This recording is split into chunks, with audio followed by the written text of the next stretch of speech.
Hello, everyone. Welcome to another collaboration episode between Baiguan Radio and East 8.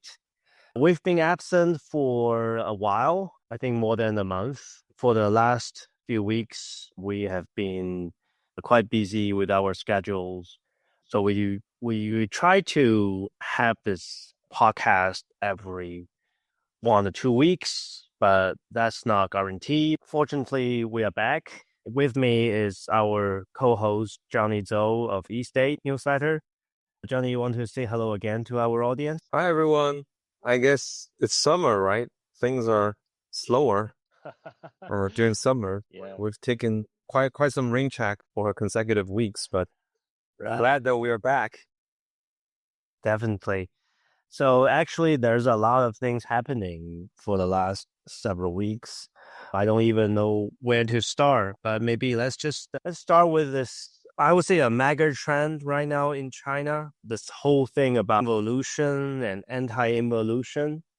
This used to be a kind of an internet slang or meme word, involution, which is basically a special word about over competition in a lot of the Chinese industries and daily lives, which made its way to the not only the top level policy documents, but also become a key focus right now, a policy focus right now, that the government, the authorities from all levels are actively pushing this agenda, which is basically in many of the industries, there are intense competition and over competition that leads to squeezed margins and deflationary spirals and all that. So I think it's quite interesting because I think this is maybe one of the few times in history where the Chinese authorities pay so much attention to the over kind of production and over competition, and in the effort to boost demand, in an effort to restore a healthy competition in different industries. And it's everywhere, right? It's in all the industries right now. We're seeing these kind of actions in the solar industry, in the steel industry, even in the food delivery industry.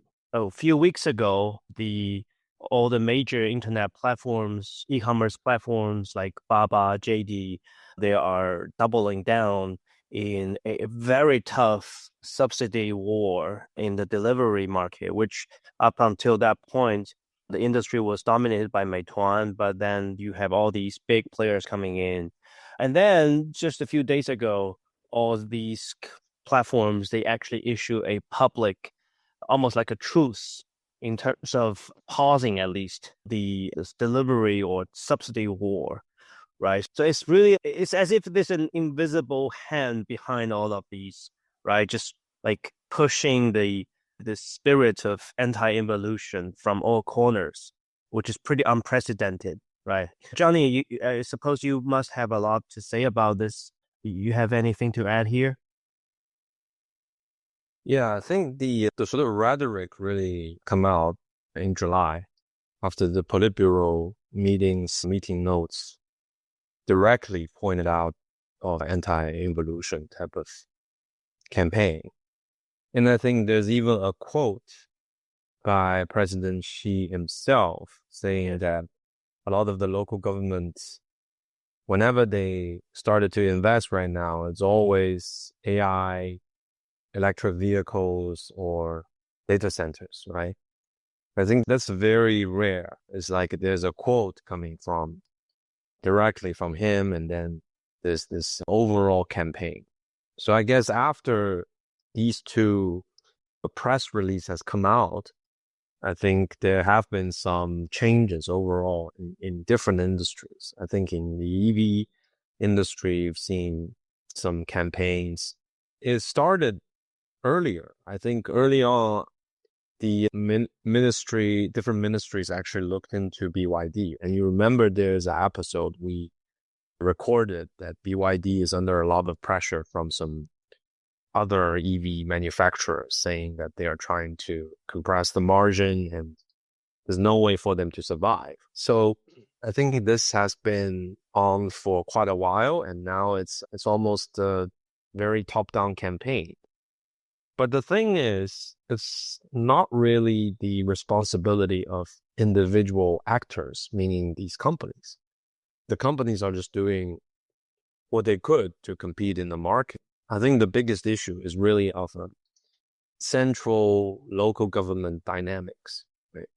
Because in the past, different local governments, their officials is trying to get promoted or considered the KPI to be related to these industries that are hot, such as AI, EV, and etc. And so it's very natural for them to expand the capacity locally to develop these industries. In the past, the central government has very little oversight, or I would say the industrial policy making, as in lack of, to actually at least persuade some of the provinces not to get into these industries. So now it's almost like you already have an overcapacity issues in a lot of industries, and you're trying to repair the damage. So I think the issue really comes from industrial policy making in the first place, rather than say, okay, you have all these bad actors in the game. I actually think these individual actors are acting very rationally. It's only because the government is not doing the right policy making in the past, and now they're trying to make up for it. Yeah, I think this may be a big paradigm shift, right? And also, just what you said sounds logically contradictory, because before, it's much easier for the local governments to say, oh, let's develop this industry and that, so to contribute to the GDP and all that. But now it's effective saying, you shouldn't invest that much. You shouldn't do that much. You should stop doing at some parts. But I still wonder how does it work? How does how do you even measure the performance if the directive is not to do too much? It seems to me to be pretty hard. And it seems to me that you have to have some kind of really centralized planning mechanism to maybe designate certain province or certain city to do this and do that, which also runs into the danger of over-centralization. Do you have any thoughts about that? How do you think the local governments will react in the future? Yeah, I think that's a very tough one. For instance, like the EV industry, I think the damage is already done. There's just been too many EV manufacturers in China. And the overcapacity issue is just going to stay on for quite a while. So once the market competition started, you cannot turn it off, right? There's just no way you could turn it off. So there needs to be some reckoning by some local government saying, okay, maybe we should take a step back, and some of the local manufacturers, we do need to cut their losses. But that's a very hard call to make, because you're pretty much in the prisoner's dilemma in terms of a game theory. If you are the only actor that cuts in this game and the other provinces continues to produce, then you are the one to lose, right? So somehow there needs to be a centrally coordinated effort trying to limit the amount of production for all sort of provinces in order to make this work. But I think it's going to be hard for something like EV. AI is probably a little bit different, because AI could necessarily cross a lot of industries, right? And apart from data centers, which is heavy capex investment, which I'm sure the central government will curb the overall sort of quotas, or it will just not approve that many of the data center sort of production. But I think apart from that, how do you limit the AI sort of investment? Because AI could be linked to all industries. So I think in terms of execution, there's a bit of a work to be made. So maybe it is our job to take a look at some of the most important industries in the game, such as EV or like food delivery, right? Right now, food delivery is a mess. It's almost like JD started this war about a month and a half ago, and now like Alibaba seems to be taking advantage of it. And then the three players all saying, "Oh, we're gonna stop." But is it really gonna be the case? At least there are only three actors or 3 to 4 actors in this game, so it's not that complicated. But I think EV is a much, much more complicated game in terms of trying to slow down the production or limit the overall capacity. I think it's going to be tough. Yeah, I agree. It's just, I think the process is going to be tough. It will take a while, but I think it's still noteworthy that basically the whole system is fighting against its long time tendency to produce. It's actually pretty hard for China, especially the previous generations of leaders, to thinking this way, that there is also the danger of producing too much, because we come from an era of scarcity, right? So everything is scarce, so it's better just to produce more. But then there's danger in that. But I think this is the moment when basically the society as a whole, from the top leadership to many people, we understand that it's not a one-way street. It has to be some kind of balance between production and consumption. So I think although it's going to be hard, it's going to be difficult, as you said, it's prisoner's dilemma for many of the actors. But this general understanding, this concept is installed, right? So I think that's maybe a big reason why for the last couple weeks, the capital markets in A share, in H share have been surging. Maybe tempering down a little bit recently in the last few days, but for the overall weeks, the sentiment, at least in the capital markets, is actually pretty strong. I think because anti-involution, anti-overcompetition is great for capital holders, right? So it's understandable that we started to have some kind of mini bull market. Johnny, are you in the capital market? What do you have any predictions for where we're going from now? I think I wouldn't call the market as overheated because it's coming from a very low base, right? Yes. But I think if you think about this year, at least in the Hong Kong market, the overall index has been up for 30%. So that's almost quite a lot for a year, right? Unless there's some major policy move, including monetary loosening, or either the US side has some bad news that caused the US dollar to fall even more. I don't see a lot of upside compared to, say, second half of last year. Second half of last year, I'm pretty bullish.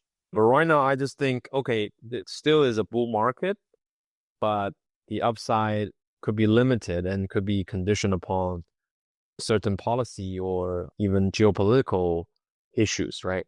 So I think overall, I'm a little bit on the cautious side, but I wouldn't call it like, oh, it's going to go down right now. I just also don't think so. I think it's going to stay at the current level, maybe up a little bit, maybe down a little bit to the end of this year. But in order for this full market to continue, you do need to have some more policy making. Now, quite recently, there is this compensation for baby, right? Yeah. You have new babies in your family, you will get compensated. Now, this is something that is interesting. Although people would say it's limited sort of money given to individual families, but it's real money. And this sort of policy measures, if aggregated together, it could result in a pretty good sort of a bull market going onwards. Yeah, you talk about the birth subsidies.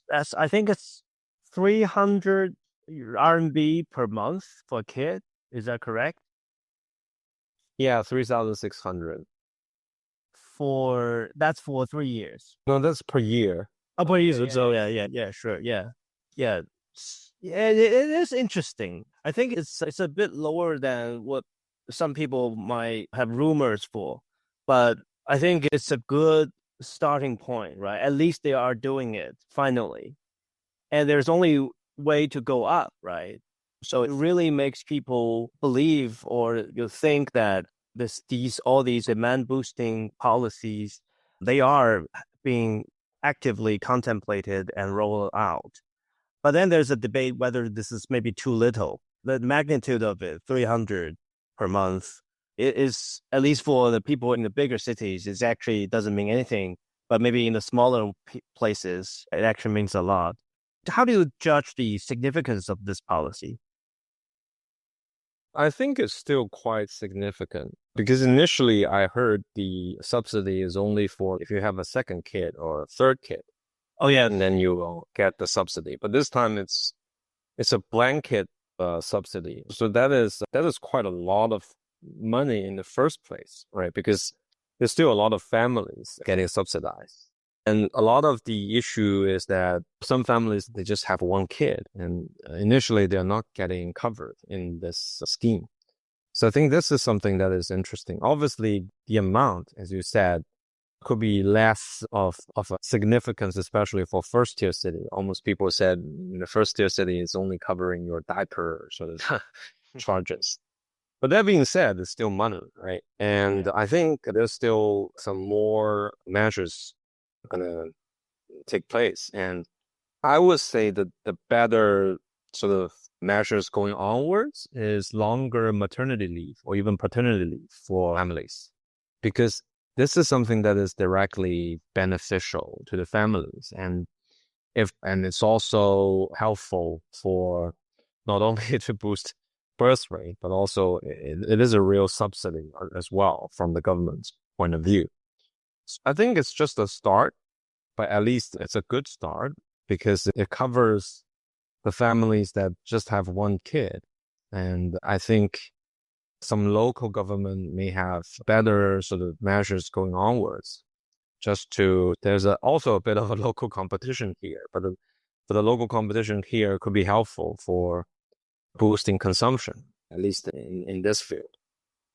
Do you think the local governments will compete against each other to issue more additional birth subsidies? Do you think the KPI has been built into the system, or it's actually just our wishful thinking?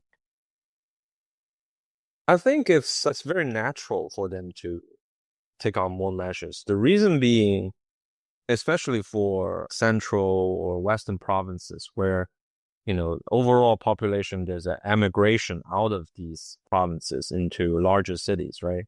They have a pressure to keep people inside their provinces, or at least make the environment better to stabilize the overall population growth in their province. So I think, at least from that regard, you remember I think it's a half a year ago, that the most progressive policy actually comes out of Inner Mongolia. Right? Yeah. I think it's Hohhot. It has a very progressive policy for third kid. This is high likelihood that some other cities are gonna think about for the next 6 to 12 months is to double down on this. At least they could make sure that the families will stay for a considerable period of time within the city or the province. And it's good for local government as well in terms of both fiscal revenue as well as the overall attractiveness of the province and the city. So I think there will be some measures, but previously why some of the cities and provinces are staying mute is probably, I think there's some central guidance telling them, okay, there might be some central government policies carried out during the middle of the year. And so they are probably observing what's going to be the policy like, because that money comes straight out of the central government. And after this big announcement was made, I think there will be some local measures taken out just to promote their individual localities further. Yeah, so the idea and the hope is maybe to shift the involution in production, either solar, to a new involution in producing more babies, basically. Okay, cool. Yeah, so we talk about the central government and local government and about the idea to boost demand as well as to cramp down involution. So at the same time, I think in the last few weeks, there's also this very big news about a action directly from the central government, which is this 1.2 trillion RMB investment into building this gigantic power project in the southern part of Tibet, which is in the Yalong River, Yaluzambujiang. And they even created a big new state-owned enterprise for this project. And the designed capacity for this project, they could actually produce as 3 times the amount of energy that the Three Gorges Dam project produced, which is, if we look at the 2024 data, it's almost about 20% of the power production in China. This project will definitely take a few years to build, and it's a massive one. And it's going to be not only to produce energy, but also clean energy, right? Hydropower is the most traditional renewable energy in the world.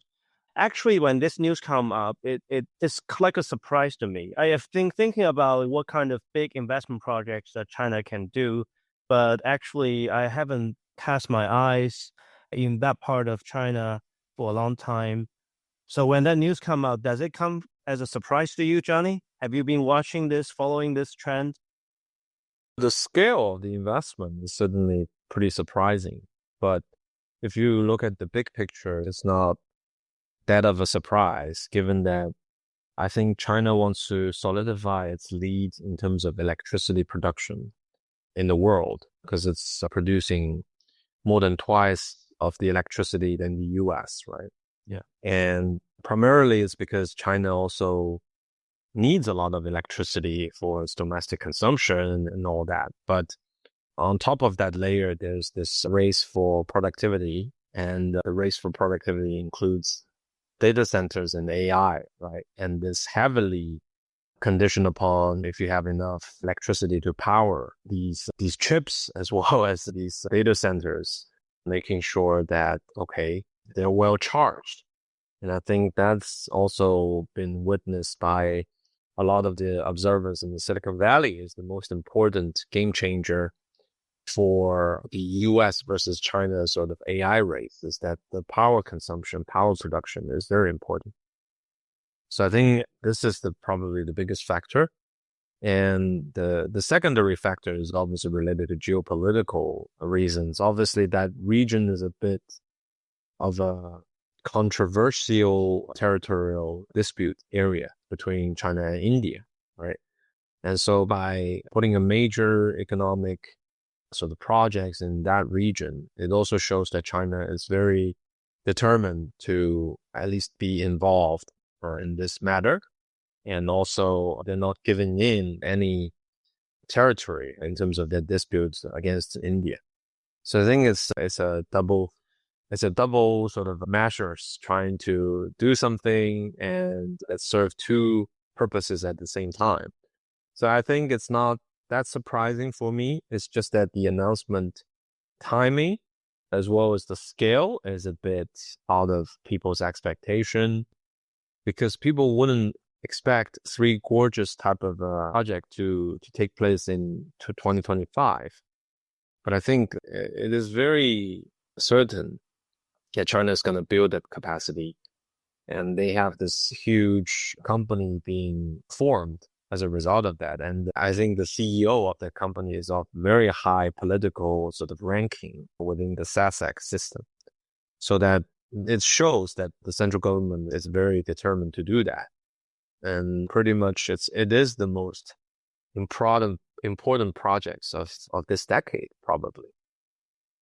Yeah, I think it's also a symbol of the kind of technological prowess that Chinese manufacturing and engineering has attained. I think there's one example. So the whole project is actually not strictly speaking, not a Three Gorges Dam kind of project. It's not a dam, right? They're not going to build a dam in the middle of the water and to create a kind of a reservoir and all that.